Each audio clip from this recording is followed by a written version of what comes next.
The Raven by Edgar Allan Poe. Once upon a midnight dreary, while I pondered weak and weary over many a quaint and curious volume of forgotten lore, while I nodded, nearly napping, suddenly there came a tapping, as of someone gently rapping at my chamber door. "'Tis some visitor," I muttered, tapping at my chamber door, only this and nothing more. Distinctly I remember, it was in the bleak December, and each separate dying ember wrought its ghost upon the floor. Eagerly I wished the morrow. Vainly I had sought to borrow from my books surcease of sorrow, sorrow for the lost Lenore, for the rare and radiant maiden whom the angels name Lenore, nameless here forevermore.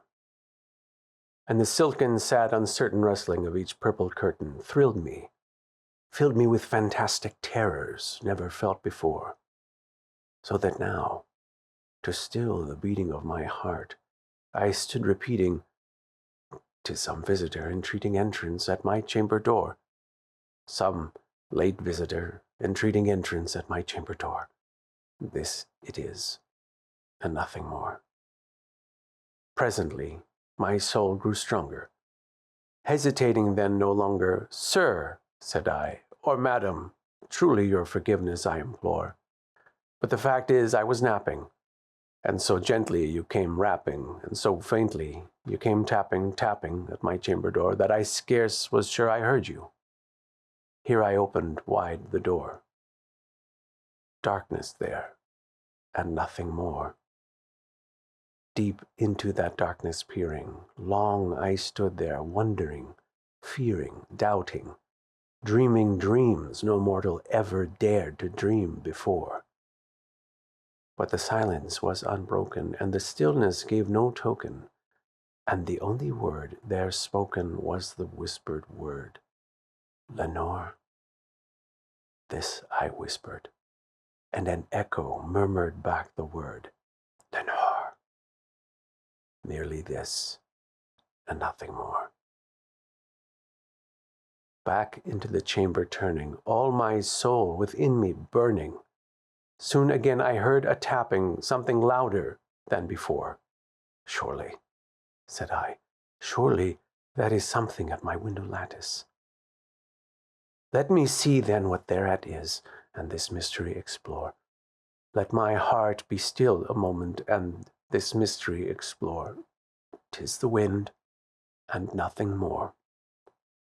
Open here I flung the shutter, when, with many a flirt and flutter, in there stepped a stately raven of the saintly days of yore. Not the least obeisance made he, not a minute stopped or stayed he, but, with mien of lord or lady, perched above my chamber door, perched upon a bust of Pallas just above my chamber door, perched and sat, and nothing more. Then the ebony bird beguiling my sad fancy into smiling, by the grave and stern decorum of the countenance it wore. "Though thy crest be shorn and shaven, thou," I said, "art sure no craven, ghastly, grim, and ancient raven wandering the nightly shore. Tell me what thy lordly name is on the night's Plutonian shore."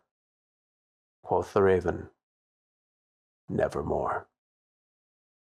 Much I marveled, this ungainly fowl to hear discourse so plainly, though its answer little meaning, little relevancy bore, for we cannot help agreeing that no living human being ever yet was blessed with seeing bird above his chamber door, bird or beast upon the sculptured bust above his chamber door, with such name as Nevermore.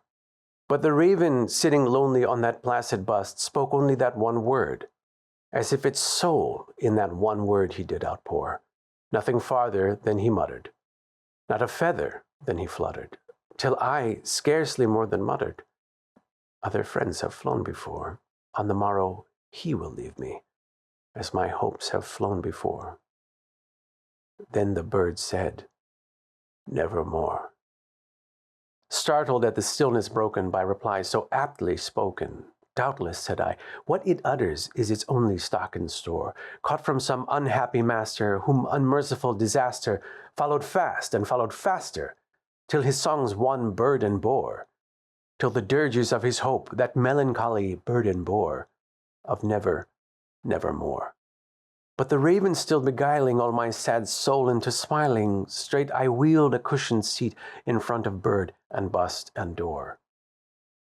Then upon the velvet sinking, I betook myself to linking fancy unto fancy, thinking what this ominous bird of yore, what this grim, ungainly, ghastly, gaunt, and ominous bird of yore meant in croaking, nevermore.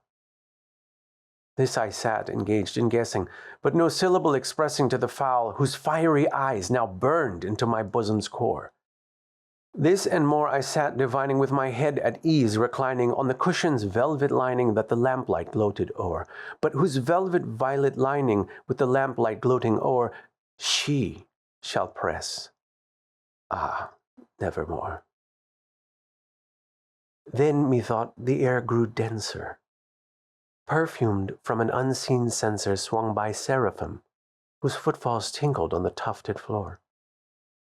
Wretch, I cried, thy God hath lent thee, by these angels he hath sent thee respite and nepenthe from thy memories of Lenore. Quaff, oh quaff this kind nepenthe, and forget this lost Lenore. Quoth the raven, nevermore. Prophet, said I, thing of evil. Prophet still, if bird or devil, whether tempter sent, or whether tempest tossed thee here ashore, desolate, yet all undaunted, on this desert island enchanted, on this home by horror haunted, tell me truly, I implore, is there balm in Gilead? Tell me, I implore. Quoth the raven, nevermore. Prophet, said I, thing of evil, prophet still, if bird or devil, by that heaven that bends above us, by that God we both adore, tell this soul with sorrow laden, if within the distant Aidenn it shall clasp a sainted maiden, whom the angels name Lenore, clasp a rare and radiant maiden, whom the angels name Lenore. Quoth the raven, nevermore. Be that our sign of parting, bird or fiend, I shrieked upstarting. Get thee back into the tempest and the night's Plutonian shore. Leave no black plume as a token of that lie thy soul has spoken. Leave my loneliness unbroken. Quit the bust above my door. Take thy beak from out my heart, and take thy form from off my door. Quoth the raven, nevermore. And the raven, never flitting, still is sitting on the pallid bust of Pallas, just above my chamber door. And his eyes have all the seeming of a demon's that is dreaming, and the lamplight o'er him streaming throws his shadows on the floor. And my soul, from out that shadow that lies floating on the floor, shall be lifted nevermore.